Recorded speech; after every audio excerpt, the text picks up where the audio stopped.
we're going to go to what you might call New Malton.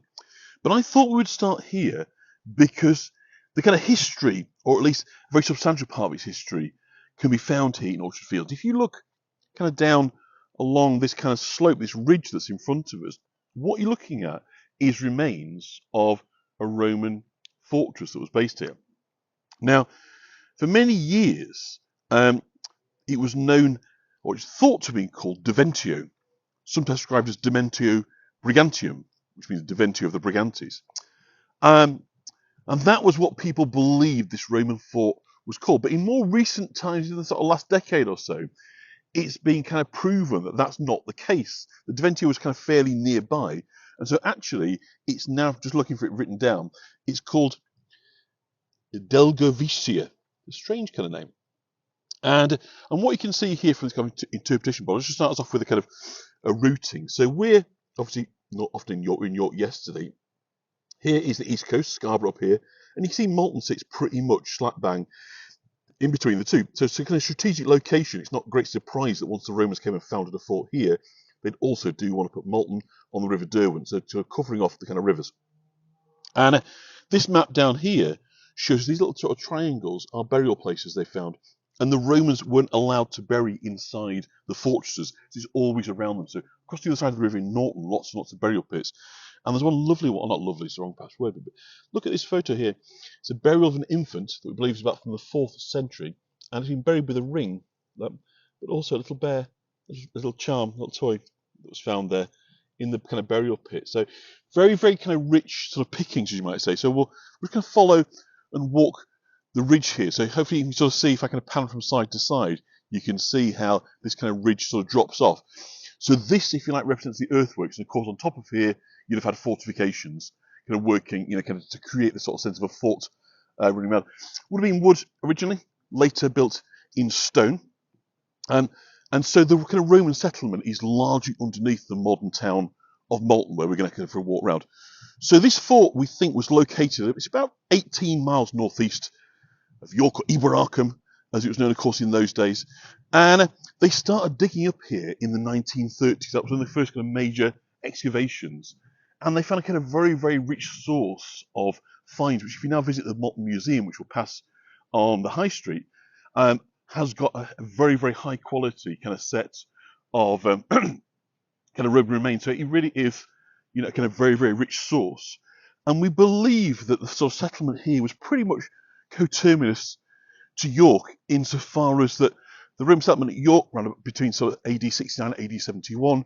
It would seem that the fortress here came at the kind of same time, and that definitely on the kind of what they call the path of Agricola's record of his journey around Britain at that time, there was certainly talk of Roman settlement in this area.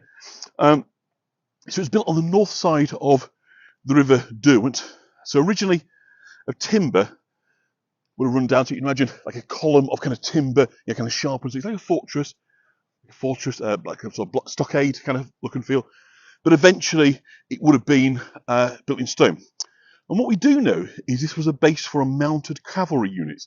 They're known as Ala Gallorum Picentiana, which is the Picentine wing of the Gauls. So French is what's kind of interesting actually about the Romans is that although of course they battled and they conquered many nations, as far as possible they didn't kill too many warriors on the battlefield. What they always sought to do was take the conquered enemy's best forces, bring them into the Roman army, but then move them elsewhere so they couldn't get involved in uprisings. So consequently over here in Yorkshire, you've got Gauls, so Frenchmen, but also Picentine horsemen from the Adriatic region of central Italy. So the kind of Venetian side looking out across to Croatia. So we've got modern day Italians and French soldiers here. So that was very much kind of the Roman way to kind of prevent them sort of getting involved in uprisings, but of course at the same time being able to embrace the best of these kind of fighting forces. So, and we know that that was kind of a link to horses, the equestrian side of things, going all the way back, best part of 2,000 years, and to this day, Malton, very, very strong association with horses, equestrianism. We'll pick up about that a little bit later on. So another the kind of interpretation boards here before we kind of move on, start looking elsewhere and go into the town. You can sort of see, as ever, sort of perfectly kind of symmetrical size of the Um, the fortress there, all be sort of built, pretty much kind of the same pattern. So we've got a modern day interpretation of the cavalry, what would have looked like being here. And, again, records of the fine stone catapult bolts over there has been found, bits of armour over here. And again, we can see the photos from the 1920s of the original excavations down here. So well worth coming, and do come and visit when you do at Malton Museum, because that's where you'll find the kind of treasure trove of Roman finds. And a nice memorial here, just on the corner, marks the northern corner of the fortress. There we go.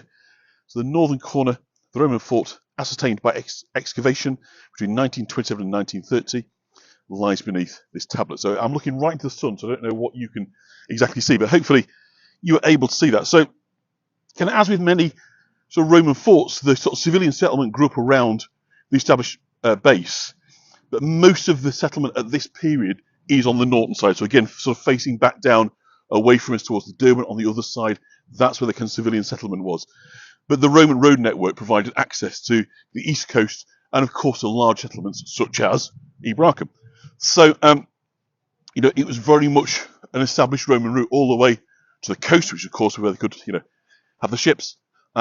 So Malton sitting sort of pretty much slap bang in between the coast and Ibrahim, which, of course, was the provincial capital, meant that it was a very important kind of strategic location. So, as I say, to this day, it's known as Orchard Fields. It's part of the Malton estate, which we'll talk about in just a moment. I'll just give you another kind of panning shot before we go. So I think it's altogether lovely. And today, it is absolutely lovely. The weather, delightful. So hopefully the sound and picture is kind of good where you are. I've been to Malton once, only the train station. Took a bus to Helmsley, and then... Okay, thank you, Tris.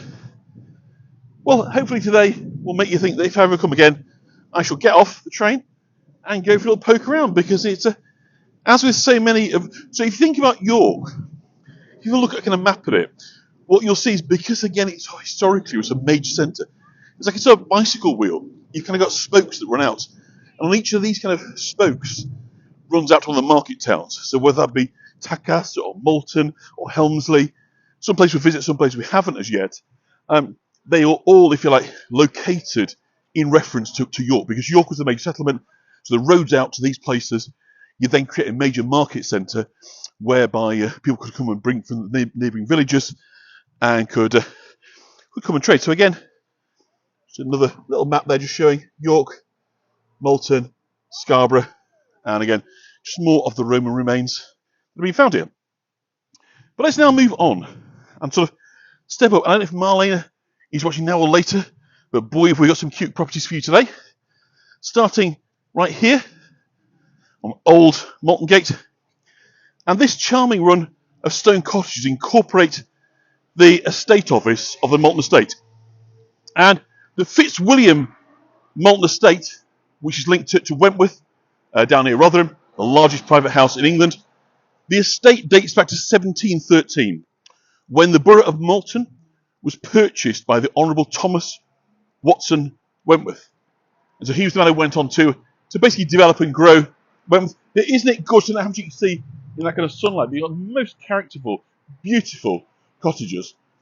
And these lovely stone cottages are on the edge site of where the castle was once located. I'm just trying to get the sun right, because I'm trying to get you so you can really see just quite how beautiful and charming.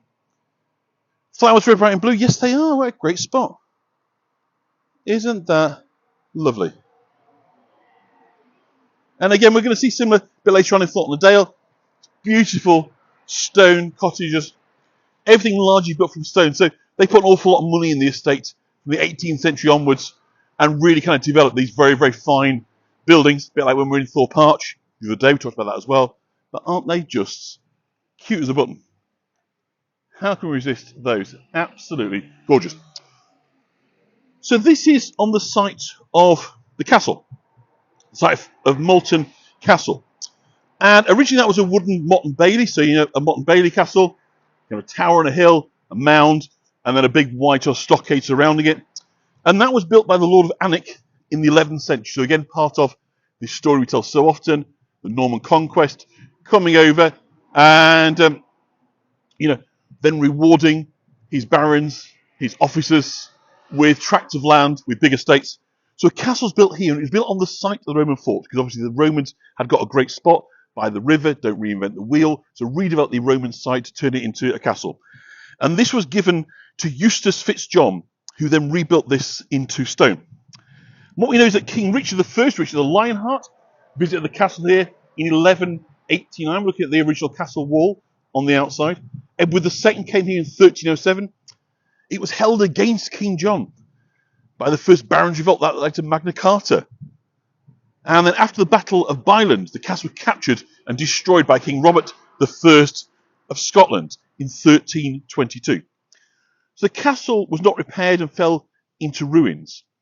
So only now this kind of former gatehouse area is what remains of the original castle. Sections of the original kind of medieval curtain wall you can still hear. But obviously we've got this incredibly grand gatehouse over here. So a house was built on this site in 1569 by Ralph Lord Ure, as he was known. And interestingly, it came to be inherited by two sisters in the Ure family, Margaret and Mary. And in 1674, having both inherited, they fell out about ownership, and they took their argument to the county sheriff. And both insisted they had a kind of legitimate claim to the entirety of the property. And so the sheriff kind of went all Solomon-esque on this, and he insisted, I'm just going to get out of the way because I don't run over, we'll come and look at this from this side. What they should do was take the house down, stone by stone, which is what happened, and they were both then given a pile of stone to go away and build their own houses. It's very kind of Solomon-esque, isn't it? For those that kind of remember your Bible stories. You remember the two mothers that insisted that the baby was theirs? So Solomon said, right, okay, you both, one each line, so the best way to do it is we're going to cut the baby in half, each have half. And one mother agreed. The other said, no, I can't see my baby die, so you must have her. So Solomon realised that, of course, the one prepared to make the sacrifice must indeed be the mother. And so she got the custody of the baby. But of course, there was no such concern here. So quite literally, it was kind of taken down and rebuilt. We get a sense of what's left here, of the kind of grandeur of this Jacobean lodge. I think it is absolutely kind of magnificent. Now, it's a private sort of trading hotel, so I don't want to come in and impinge on anybody's privacy. Might get kicked off, as so often is the case. But isn't that just gorgeous? So the lodge hotel, I say, sits behind. We've got an apron of the castle, and the castle stands, of course, on the site of the Roman kind of fortress. So often in these places, the Romans, the first settlers here, but even then, there's Iron Age settlement here, even earlier. So usually the first sort of point of human settlement, people have worked out where is the best site in terms of access to water, high ground, visibility, defendability, those sorts of things. Often, of course, access to animals or fisheries to support life. And so these places have been settled for, millennia often. But certainly in this case, for well over 1,000 years as a castle, and another 1,000 years before that, it is a kind of Roman fortress. So what we do know is that this has been the place to be in Malton since time immemorial. Lovely place to stay. So we're going to walk down Old Malton Gate. So the acquisition of the estate by, and this is quite combo, when we talk about estate, for those that might not be from these shores, an estate basically is a large parcel of land, usually agriculture in nature, and what will happen is then that the landowner will own all the fields, all the houses, and the people will then be tenant farmers. They will come and stay and either work on the estates. These are estate cottages over on this side. Very cute now, very desirable for holiday lets and so forth, but of course very small, unheated, very sort of sparsely furnished sort of back in the day. But this is, what you would kind of provide for your kind of working staff. So they in turn would both provide rents for you, but they would also provide a proportion of the harvest to you. And generally speaking, they'd harvest your lands for you as well. So it was a very powerful relationship. Often, you were a very, very big fish in a relatively small pond to be the lord of the manor in kind of English history. And people really would be sort of duty bound. You couldn't go and work for somebody else. You came as part of the title of the property, as you might say. So individuals didn't have individual rights of liberty.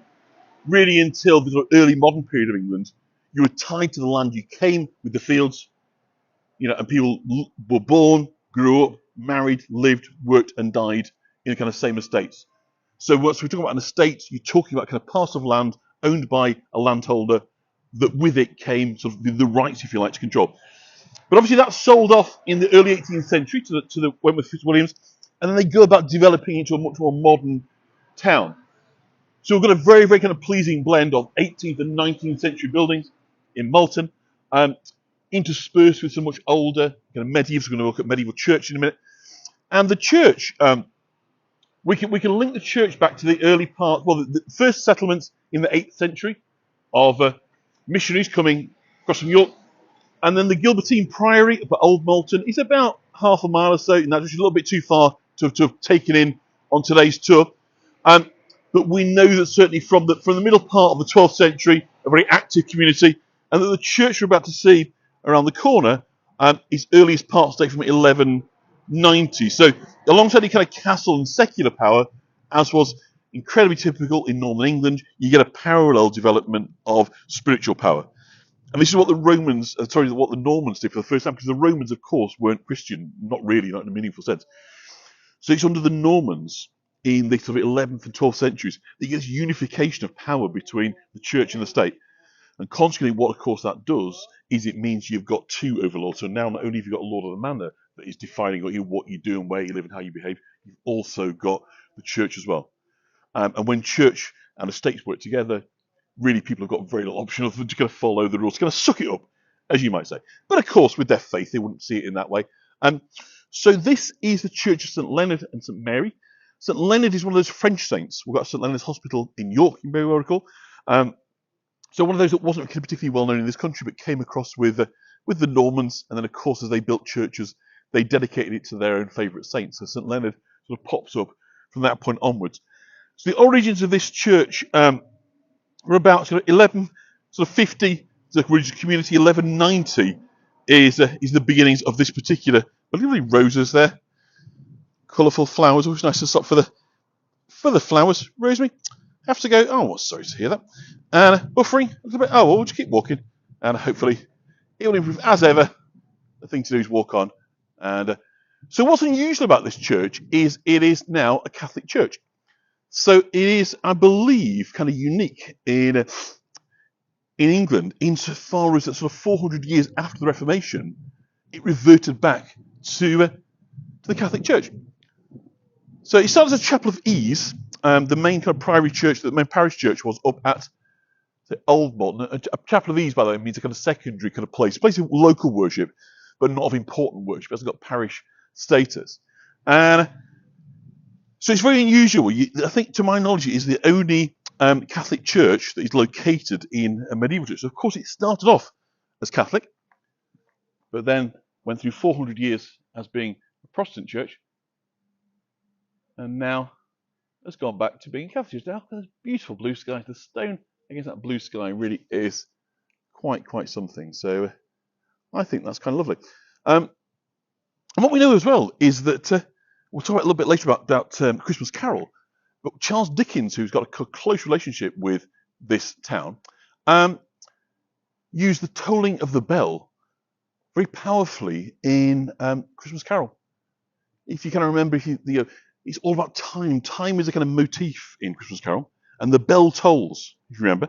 And the bell tolls, kind of, Scrooge is haunted by bells, sort of counting down the hours and the minutes. The gruff old bell he talks about is always peeping out of the Gothic window in the wall. It's the countdown to Scrooge's rebirth, but also a countdown of time running out. So the bells ring out with wild abandon.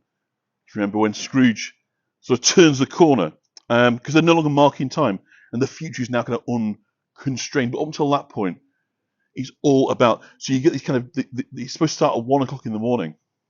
The ghost visiting, but there's never any kind of day seemingly in between. So he's trapped by the bells and by time. But once he kind of turns the corner and he's freed up, time opens up in front of him. The future is unconstrained. And I'd say it was the bells of that church that Dickens heard, and that's what he was thinking of when he was writing. So that's kind of interesting. Well, I think so anyway. Is there anywhere in England Charles Dickens didn't have a connection to? Well, what's very interesting about Charles Dickens is he travelled extensively. In Pickwick Papers, the first of his sort of major sort of comic novels, in effect was like a travelogue, a sort of stagecoach journey and kind of moved around the country. And what's interesting about Dickens is because he travelled huge distances and he did so in sort of fairly uncomfortable ways all the time, he was really experiencing the sort of common lot of English people. So I think it gave him a unique perspective, a kind of window into the world of normal society. He wasn't cut off in any way. And so as a result of that, because he travelled so extensively and obviously talks and readings and all manner of things, I think he had a unique perspective on Britain that perhaps many of his contemporaries wouldn't have, because people didn't travel anything like as extensively as Dickens did. So I think that definitely kind of plays into his ability, as obviously a great descriptive writer, but also an empathetic writer, insofar as that he's able to understand the human experience, as you might say. So just avoid getting run over there, which is good. So let me just went to some wheel game. I'm just going to get a sip of a drink, and we'll then walk up. We'll walk up and have a look at the lovely sort of marketplace. If you haven't read, by the way, Christmas Carol, do. It's a very easy book to read, but it's absolutely brilliant. And so we're in Wheelgate now, and this sort of functions as the high street. The marketplace is kind of around the corner, but this is the kind of high street of Malton. And Malton is very kind of notable for its wide selection of independent shops.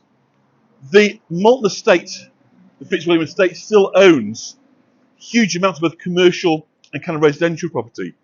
And they work kind of very closely with the local community to go really support people into retail, into enterprise. So consequently, it is very much, kind of a local affair. This, by the way, the Rose and Crown, was once a major coaching inn. So coaches, of course, until the arrival of the railways. And the railways, Tris mentioned earlier, wasn't she, about the railways? The station, a little bit further down the bottom of the town. Before the arrival of the railways, these coaching inns were the major kind of points of destination. This is where you get off, where they change horses, where you might go in to sleep, get a meal, have a drink, wait for the next stagecoach to come. And what you can probably see on this side, where we've got the birdie black bit kind of filled in at the bottom, originally has been opened up. This would be the access into the courtyard, where you've had the stabling for the horses, clean coaches, and so forth. So that's it filled in. So the Rose and Crown was, as I say, a kind of a coaching stop. And we start to get, as we kind of walk down as well, one or two hints I'll show you, but I say a lot of the shops are shut today. I was a bit surprised because it was so bustling last weekend. Of this idea of Malton being the food capital. And it's not kind of hugely surprising, because if you go on Google Maps and look at Malton, you'll see we're very close to kind of Castle Howard and the Howardian Hills, an area outside of national beauty. But of course, all that is it's a big farmed estate. So what we're talking about, is a part of the country where there is a kind of very, very sort of substantial areas, vast tracts of land for both arable but also livestock, pasture as well. So consequently, with so many farms and produce in this area, it's not hugely surprising this has become associated as the kind of food capital. And it's kind of nice, really kind of marketing hook. I'm really delighted they come up with, I think, it's a great name for themselves. So last weekend, as I say, there was a big food festival here. It was absolutely thronging. Today, much quieter. But what I like so often is, you just sort of stop and take a pause. Just look at the building here. It is very quiet today. I'm glad you like it, Alpha Dog. This post office, isn't it great? It's not terribly. I believe it dates from about early part of the sort of 20th century. But just the elegance, the kind of civic pride that's kind of going on with this. We're just going to cross over. Let's take and show you the kind of the portico and the details. This is sort of the thing I absolutely love about the Victorian and Edwardian periods of England, is whenever an opportunity to have a bit of fancy, as you might say, they went for it. They were unconstrained. Budgetary constraints seem to be much less of a concern than perhaps they are today. And so you get this lovely detailed work that when you start to look up at it, it really just kind of makes your heart sort of sing, I think. But let's walk on. It's a glorious day. As I say, so much quieter than last Sunday. But do come, if you get the opportunity to come to the Malton Food Festival. that is most definitely the time to come. As you can see here, sizes, kind of food stuff. So we've got, different marinades here, different sauces, all kind of locally produced, local ingredients, local kind of packaging. So it is very much, say, not open today, sadly, but store after store of these independent producers that are very much the Yorkshire Pasta Company. Not one I've heard of before, but perhaps something I should be looking to check out. So I'll definitely try and come another day when the kind of food side of things is open, when one of the food festivals is on, because it is a really kind of fantastic vibe. And hopefully we get weather like this as well. That would be perfect. The shop in front of us, we'll talk about the pink one in a minute, but the Parnaby's, the shop which is coming into view now, there's been a Parnaby's in Malton for 300 years. They're an equestrian store and country suppliers. So, very much kind of along that lines of horsey centre. This is absolutely the place for horses, for horse owners, Malton. We'll talk about that a little bit later on. We're about to turn into Finkel Street. And as we do, we're going to talk about one of my favourite subjects of all. Isn't it lovely? Are we enjoying the sights of Malton? 2 phone boxes, yep. It's a lovely, charming little town. Hopefully you're feeling the vibe. Again, lovely, lovely flowers. Mrs. John was here, she'd be straight on telling me what they are. It's a nice heather, of course. We were up on Ilkley Moor. Not so long ago now, 2 weeks ago, was it? Looking at the heather. We never saw any white heather on there. We can see some over here. Cabbage palms there. Isn't it absolutely lovely? But it's closed today, so we can't go in or do anything more. What we can do is walk up and talk about Yorkshire puddings. Why are we going to talk about Yorkshire puddings? Well, you'll see in a minute. I'm going to cross over. Just wait to do so. And we're going to turn into Finkel Street. There's a Finkel Street in York. We were in there yesterday. And a Finkel Street is always bent. It's an always meaning bent.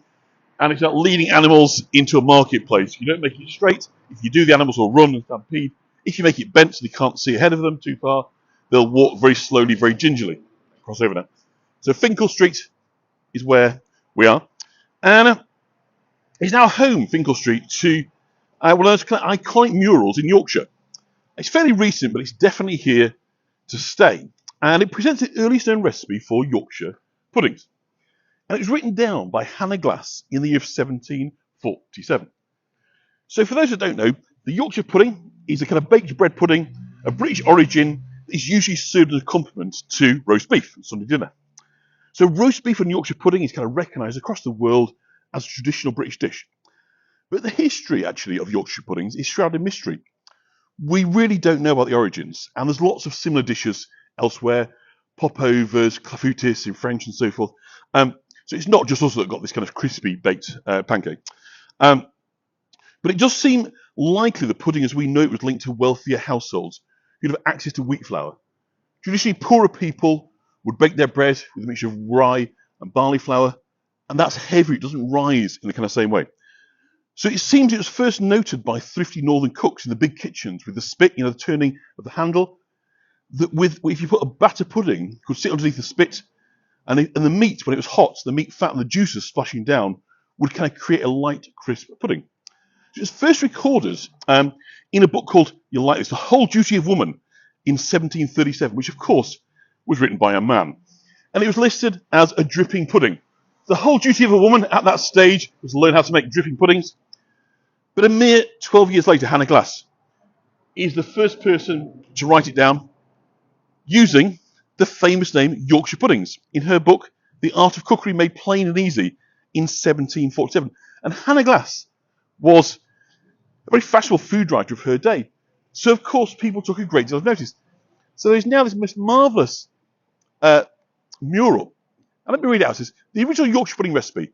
Take a quart of milk, flour, 4 eggs, a little salt, make it into a thick batter with flour, like a pancake batter. In fact, it's exactly the same as pancakes. You must have a good piece of meat at the fire, take a stew pan, put some dripping in it, set it on the fire. When it boils, pour in your pudding, let it bake on the fire. Do you think it's high enough? Then turn a plate upside down in the dripping pan, that the dripping might not be blacked, and set your stew pan on it under your meat, and let the dripping drip down onto the pudding, and the heat of the fire come onto it, and make it a fine brown. When your meat is done and sent to table, drain all the fat from your pudding, and set it on a fire again to dry a little, and then slide it as dry as you can into a dish, melt some butter, pour it into a cup, and set it into the middle of the pudding. It's an excellent good pudding, and the gravy of the meat eats well with it. By Hannah Glass in 1747. So that's only been done a few years ago. In fact, if you look on Google Maps, which I do often when I'm sort of planning tours, it's not even here. So very recent, but what a fantastic addition to the food capital of Yorkshire. And turn around and you will see that their tourism slogan for Visit Malton, of course, is wrapped around a cattle. So they're very much going in. And so as I say, there's no suggestion that it originates from Yorkshire, but Hannah Glass is the first one to kind of write it down. But like I say, you don't do it in rich houses because you would need that light wheat flour to make it work. So let's have a look at the town hall. So even the brilliant buildings, and we're coming to the marketplace now. And I say last Sunday, this was absolutely kind of packed and solid with people. Today, it's actually rather nice and quiet. This is the town hall, which was built in 1749, and again it was built by the Fitzwilliam estate, and originally it was built as a butter hall, a butter market, a place to come and trade butter. So again, with all the kind of dairy produce in this area, butter was a kind of commodity, so it was its own kind of trade centre right in the middle of the square. So isn't that absolutely gorgeous? It then became also used as a place of justice. So petty sessions of the courts were held here. Petty sessions were kind of small issues about every 2 weeks. The county court was held every kind of 4 weeks. And so punishments were being held in the square, anybody being in the stocks or kind of flogged. It was then used as the home of the Rydal District Council for many years, which was abolished in 1974. It's now part, obviously, of North Yorkshire. But isn't it absolutely glorious? Beautiful sandstone. Just film it upwards so people in the film don't want to. But it is such a lovely presentation in the centre of the square. I think it really is so characterful. This kind of market square. As I say, last Sunday, this area was actually thronging. Obviously, stalls, people, all manner of goods and food. But isn't it absolutely delightful? So describe Yorkshire pudding. What's interesting? So the first thing to describe is its texture. It's very light on the out. If it's done well, it should have risen high. And so basically what you should get is when you bite into it, is the first thing should be a crisp, a very dry crisp, like dry as toast crisp. But then inside you should immediately encounter a soft moisture, a glutinous, sort of light glutinous texture as the flour and combined with the eggs. So slightly doughy, but still light. And you should get a very distinctive, but not too heavy taste of egg. That's kind of the best way that I can describe what a Yorkshire pudding should taste like. At the bottom, generally speaking, if it's on your plate for a while, the gravy's soaked in, the bottom may well be sort of a little bit soggy. You realise it's like it really kind of soaks up like a sponge, the way it'll kind of pull in the gravy. So light crispy around the top, inside light but slightly doughy, and the bottom probably slightly sodden and kind of enriched with kind of gravy. Anybody else want to have a go at describing it? I think that's as good as I can do, really. So basically, it's the same as a pancake. It's exactly the same mixture, but it's just cooked in a different way. So isn't it lovely, the marketplace? And I'm actually really rather pleased that I've been into this Sunday rather than last Sunday, because I say that you couldn't really sort of see it because it was so full of people, even though obviously it was buzzing. It would be lovely to sort of show you all the food stuff on display. And so I'll definitely look to come on another day when the kind of food market is on, because it was so delectable. You want to reach through the screen, and get be grabbing and tasting all this kind of wonderful local produce that was up for sale. But in some ways, I'm quite glad that we could have come today, because it gives you a chance actually to see the layout, see the square, to see kind of how it is. It's very, very traditional, market town. This isn't just a Yorkshire thing. You'll find it all up and down the country. Lots of where Leslie's, there'll be lots of market towns around London, sort of based around the same thing, that the marketplace, the market centre is the kind of heartbeat of the town, where you'll find the inns, where you find the kind of administration, where you find the kind of retail offer and so forth. But absolutely delightful. Let's get a roast beef dinner in York. Yes, you must. Fab. Yes, do that, Lizzie. So let's go walk down. Let me just get a drink before we do. So hopefully we are all in fine fettle, enjoying the summer sunshine. Early autumn. Is it early autumn? I don't know what you call it, but anyway, late summer, early autumn. Sunshine here in Malton. So moving now into Savile Street, and Savile Street and St Michael Street, and both lovely kind of narrow sort of passages that kind of run down So back to Wheelgate over there where we kind of came up. But again, just characterised lovely sort of stone cottages. So again, these will have been built originally for estate workers, people kind of employed working for the Fitzwilliam estate. So very much kind of built within their style. So built with the same materials as the grand houses, but of course built on a much more kind of modest sort of scale. But this one, chocolate, sweets and ice cream. Quite a lot of them, of course, turned across to food businesses these days. The Hidden Monkey, absolutely a great name, isn't it? The Hidden Monkey. He's a very nice eatery here on the top of Savile Street in the marketplace. So going down Savile Street, there's a couple of very interesting and nice buildings down here called non-conformist. So first of all, we have sort of congregational chapel here. And so Savile House is a former Methodist chapel. It dates from the early years of the 19th century. Until fairly recently, the food school was here. It's moved now. But again, if you want to sort of come and learn cookery techniques, there are people on hand that can teach us things. So over here, look, we've got handcrafted cakes and desserts on sale from the patisserie at Malton. Foodie gifts, private catering, pizzle hampers. So it's all just very nice. Very nicely set out. Really nice kind of demonstration of the strength of the local kind of food offer here, the artisan kind of craft. And of course, these things aren't cheap. They're not a budget project, but nonetheless, it offers a way of supporting the economy, by supporting local independent producers. So you drop in here for a coffee and a takeaway slice of cake. Cakes and treats made in the heart of Malton. So it's all very, very local and very lovely it is too. This just caught my eye. It's always nice. Just love a little architectural detail, but there we go. Have a look at that for a public benefit. I'm not quite sure what the public benefit is, but a lovely just bit of mosaic floor there on the way in. So, as I say, the food school was here until sort of fairly recently. It's now, I think, it's the Tallboy Interiors. They've got a few stores over here. It's a really beautiful Methodist chapel. And then we've got a Wesleyan chapel almost bang next door, so 600 seats into interior sort of capacity. So it's so quiet today, isn't it? I feel like I should be whispering. It's so quiet. It's a Sunday, but this is when I was a kid, this is what Sundays used to be like. You go everywhere, and everywhere was shut. And it's only kind of recently that we've sort of got used to everything being open. I don't know where those aren't watching this in the UK. I don't know what it's like where you are. Is Sunday a normal kind of trading day, or is it a kind of day of rest? Well, today really felt like a day of rest. Last week felt like a day of madness and chaos. Brilliant. Don't get me wrong. Not complaining. It was awesome, but a completely different vibe to this. But it's lovely to be able to get in and show you up close without worrying about too much about other people, cars and stuff. Isn't it lovely? That? The Wesleyan Church, dating from AD 1811, so over 200 years old. So the typical kind of age of buildings you see right up at the top there, maybe Methodist Church erected by subscription. And what that means when you say something by subscription, that means that basically people committed money. They would start off and go, we want to have a Methodist chapel. In the same way today, they might go, we want to have a mosque or a synagogue or whatever it may be. You're not going to get that from the taxpayers' money. Leading people in the community get to put down money. They'll put down maybe £20. People of lesser means might put down 10 shillings. So they might put down 2 pence. But they're still committing money towards it. When they reach a certain level, then of course you'd commission an architect and a builder, purchase supplies and so forth. And from that point onwards, you'd start building your building. So whenever you see something built by subscription, that's what that's being talked about. So it's a collective endeavour to kind of bring about or create something that you kind of want to see collectively.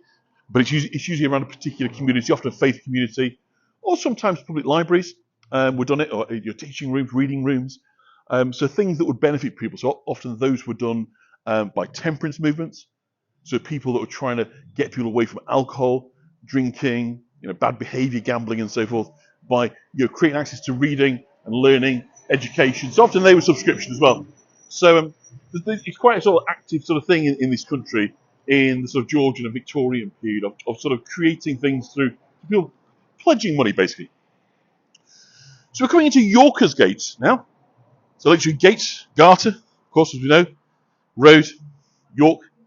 So this is the old York Road. So you can imagine that this is where this would have been the main sort of coaching route. So before they bypassed the town, this would have been the main kind of linking road between York, the coast, the North Yorkshire moors. So pretty heavy traffic in in its day. And again, we've got the George Hotel, where Barclays is now, former coaching inn. Again, you get to see the distinctive archway access into the coaching, where of course you'd have had the stabling, coaches, horses, and so forth. So this was the main coach stop within Malton itself. The lovely building just here, which might be easier to take on the other side of the road, but it's a slightly busy road. It is the. I want you to have a good look at it, so I'm going to risk life and limb for my art. I'm an auteur these days. And that's this. So this here is started life, this lovely building here, very Palladian, very kind of neoclassical. Started life as a corn exchange. So corn exchange is literally somewhere corn merchants, people would deal in seed, buying and selling. And of course, with the arable land around and yearly crops, really, really important. It was built in 1846 by the 5th Earl Fitzwilliam, so owner of the Malton estate.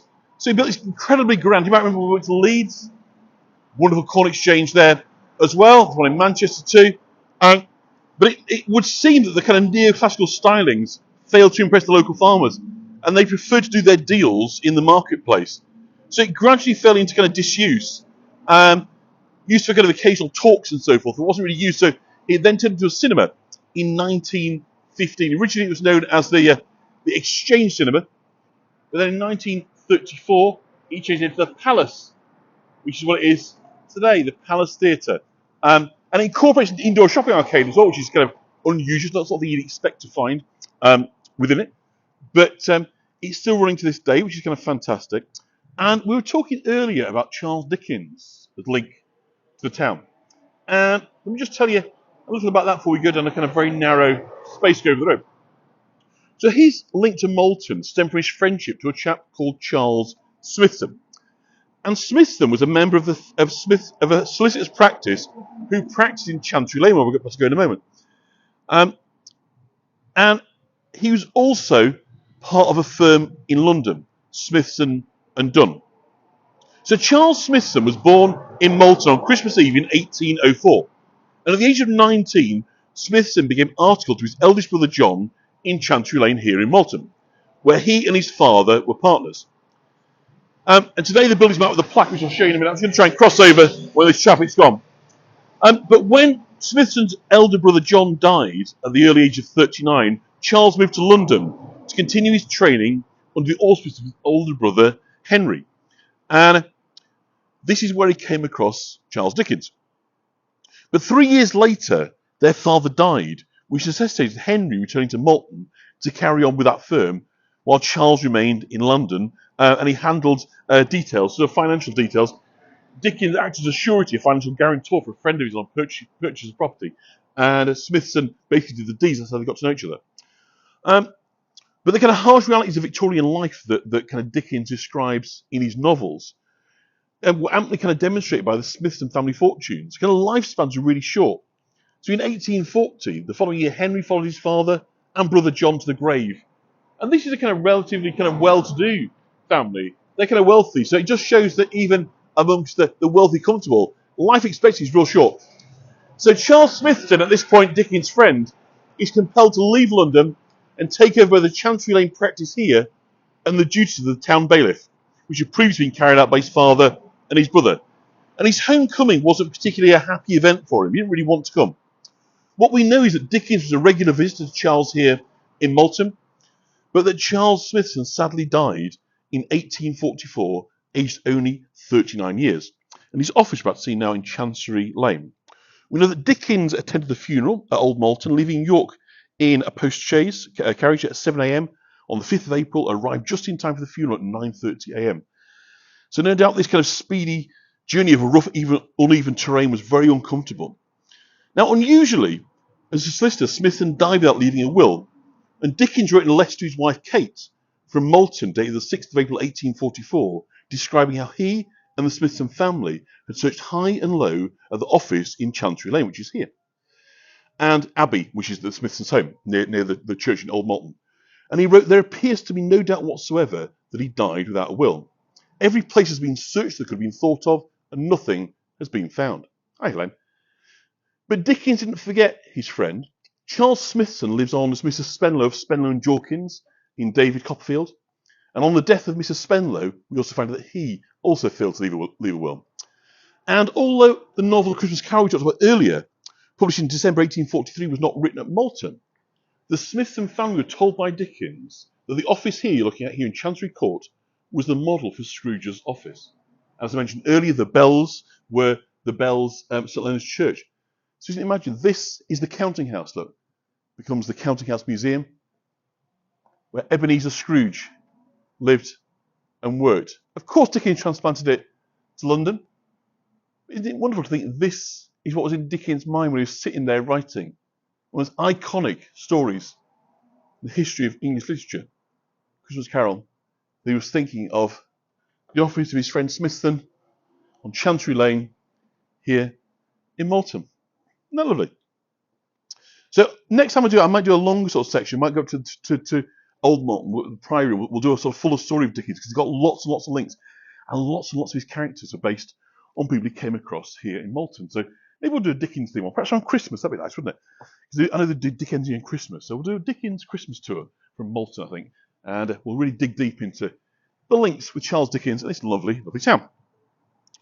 So let me just get a drink. It's very warm here today, which is very nice. I'm not complaining, but it does mean that you get a little thirsty. They'll dry, as you might say. So over here on our right-hand side is the Malton Museum. And the Malton Museum is basically the home to the collection of kind of the Roman finds, and also some Iron Age stuff in there as well. So lots and lots to kind of see in the Malton Museum. We're a bit behind time, so I'm going to push on, walk back up now into the marketplace. And it's overall, I think, just very, very pleasing aesthetically on the eye is the town of Malton, all designed in stone. It just works really, really well.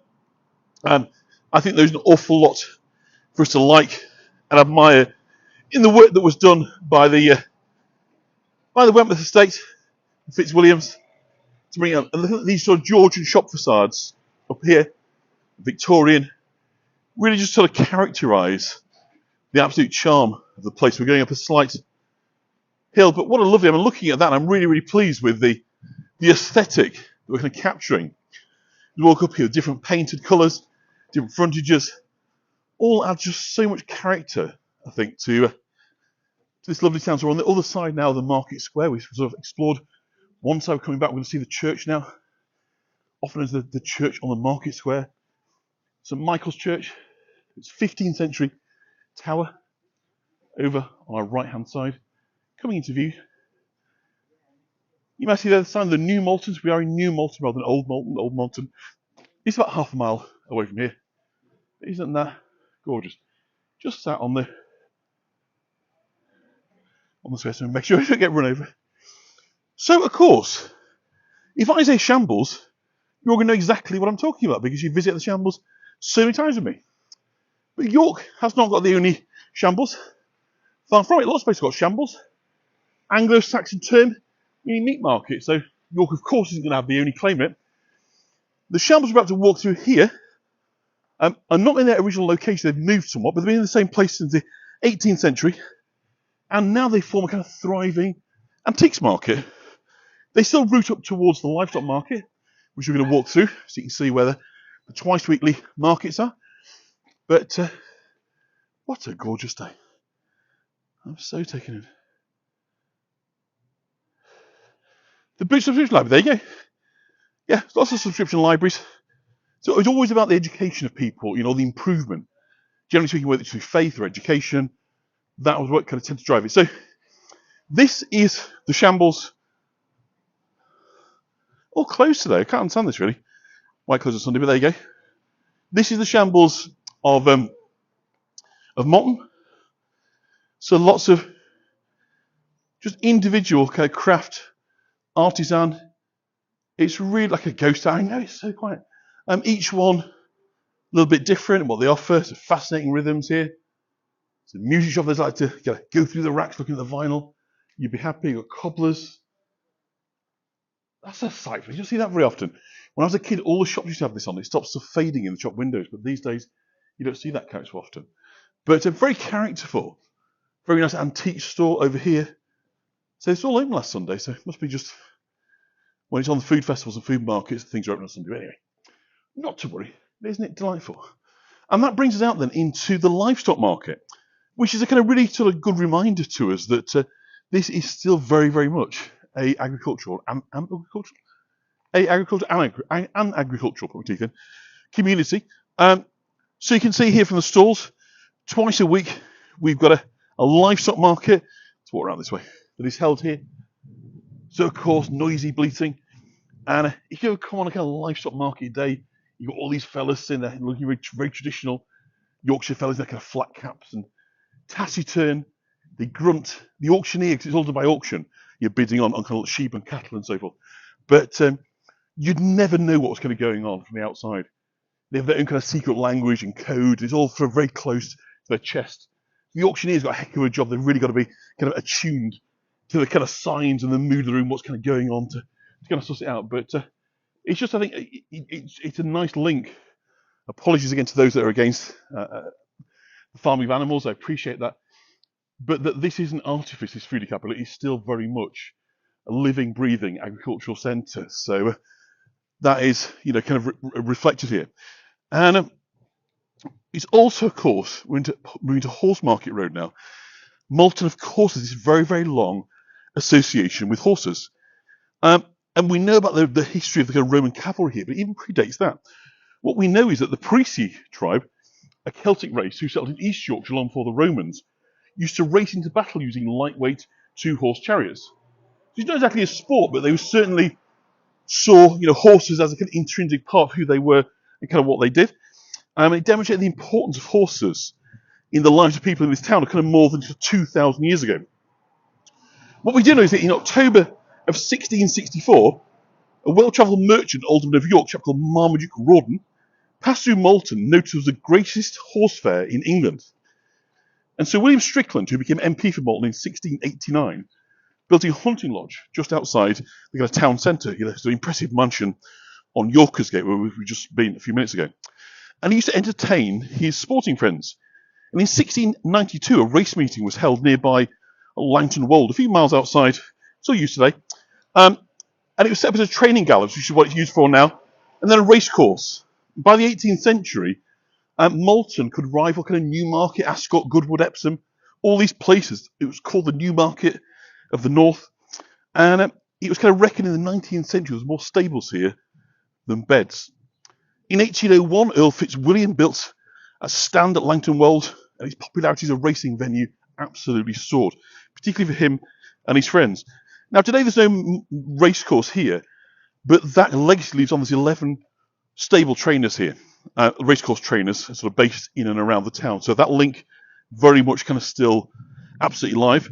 And as we kind of come round the corner, you're going to see the Talbot Hotel, and you're also going to see fabulous views across the valley, which is absolutely delightful out towards the Howardian Hills. Noisy car there just passing by. We'll just take a brief moment before we do to have a little look at the War Memorial, because that's what we always do on my tours in every town, village, city, the country, bar about 5. There is a War Memorial. So let us just take a brief moment to look at and see the memorial in gratitude and honour to those from this town who gave their lives in the Great War, 1914 to 1919. So you can see there, as is so often the case, name after name after name. We're a little short on time, so we'll move on. So the Talbot is the big building just appearing in the sort of century picture now. And it starts its history as a 16th century sort of private mansion. But it's in the 1660s that it really starts to kind of take off. And this is when the restoration of the monarchy, this is another nice building to show you. When King Charles II comes back after Oliver Cromwell, horse racing had been banned by the Puritans. The king comes back, horse racing is now very much encouraged, and so it explodes here. And this is the place where the fashionable set come to stay, to chat, to trade horses, to gamble. It's about breeding, it's about training. So the Talbot here at Malton is the kind of the focal point of the racing industry of the north. And still to this day, it is the fashionable place to stay for those in the equestrian kind of race community. But also into fox hunting and hare coursing as well, things today would see as rather cruel, because betting was absolutely enormous. They were really into betting. So this was developed by the estate, which also developed, and we'll just cross over if we can here. This is Talbot Yard. So this is part of the old coaching for the hotel, coach yard. And again, sadly not open today, but as you can see, it's been created as a place for artisan foodies. It really is a delightful place to come. It is driven past Malton lots of times, we should have stayed. It's a rare bird distillery over here. Isn't that?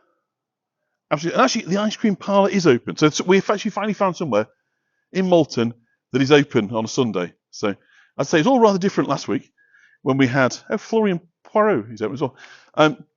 When the food festival was on last week, very different. But isn't it lovely? It's the Talbot Yard. So this, I think, is a really good example of the estate being very kind of creative in looking to utilise its built assets to support and help enterprise, in particular independent art and food producers, makers, to turn their kind of kitchen hobby into a meaningful retail success. So absolutely brilliant the work that they do, the estate here. I think not quite like a lot of estates that are just there for living in the distance, taking the money. They're very much kind of partners with the people of this town as both the commercial and residential landlords. Let me just take you down, and we'll finish off our tour, I think, by the Derwent. So we're just on the hour. It's always nice to have a look at the waterside. So, Talbot, as I say, was the centre. So it was a private house first, and latterly a hotel, which is what it is to this day. So we can cross over now. You can see views right out across the valley. So we'll just take you for a quick little view of the valley, and then we'll go down and finish up by the River Derwent. I do hope you've enjoyed our tour and our time together here in Malton. I've certainly enjoyed bringing you a lovely day. We couldn't have done better for the weather. So I'll just give you a quick view down across sort of Derwent Valley, just looking out across. Again, be careful not to film people. But isn't that the lawns down by we've got the river. So we'll come down in a minute and have a look at the river from the other side. But isn't that absolutely glorious? And we can see for miles away into the distance. So let's just go and finish up our tour. It's the entrance there to the food court. But again, the quality of the buildings here, just delightful. It's a really lovely town. I suspect that many of you probably wouldn't have even heard of Malton and visited, so hopefully it's been a nice surprise for you. And I remind you again about the richness in depth of Yorkshire.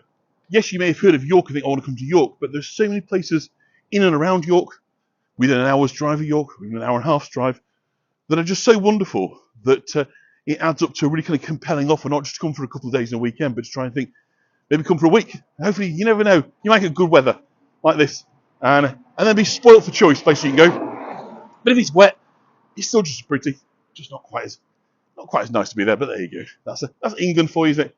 You pays your money and you take your chance when it comes to weather in this country. But let's just go down to the navigation wharf here again. Fabulous buildings. So we're back on Yorkers Gate, walking down now to the River Derwent. I'm just going to show you before we wrap up. We're going to head up 2 hours from now. I'm going to be live in Thornton Le Dale. So if you haven't been there, wow, you're for a treat. If you have been there, come back again, because it is a place that you're not going to want to miss. So to finish our tour here, again, you see across the top, looking into the vans. There's loads of vans here, so I'm not trying not to film people in their work. I just want to give you a quick look at the River Derwent before we finish our tour today. And so that's just in front of us here. So the River Derwent. Hello, mate. How's it going? So we do like to see the rivers. So we've seen the wharf recently, the Ouse. Let's go and have a quick look at the Derwent now. Another one of Yorkshire's major rivers. Before we say goodbye and then head on up to Thornton Le Dale. So wharfside building under renovation here. Another historic building, functional building by the waterside. Panning up by here, we get another view of the Talbot Hotel. It's got a rather grand. And sorry, it's not the most attractive bit of the river, but nonetheless, when we get there, it all counts. We finish up by the river. all rivers flowing together eventually into the Ouse, out to the North Sea. So here we are to finish our tour today, out on the forecast next week in York is very, very good, and you would need months to see. Yes, fantastic. Lovely. So there we are. We finish our tour here on the banks of the River Derwent. So I'm going to wrap it up there because I know there's other guides want your company, and also I've got to make my way up to Thornton le Dale now, recharge on my kit and get up there. So brilliant. Thanks for seeing you, and I hope to see you all a couple of hours. So thank you from Malton. I'll see you again very, very soon. Thank you. Bye bye.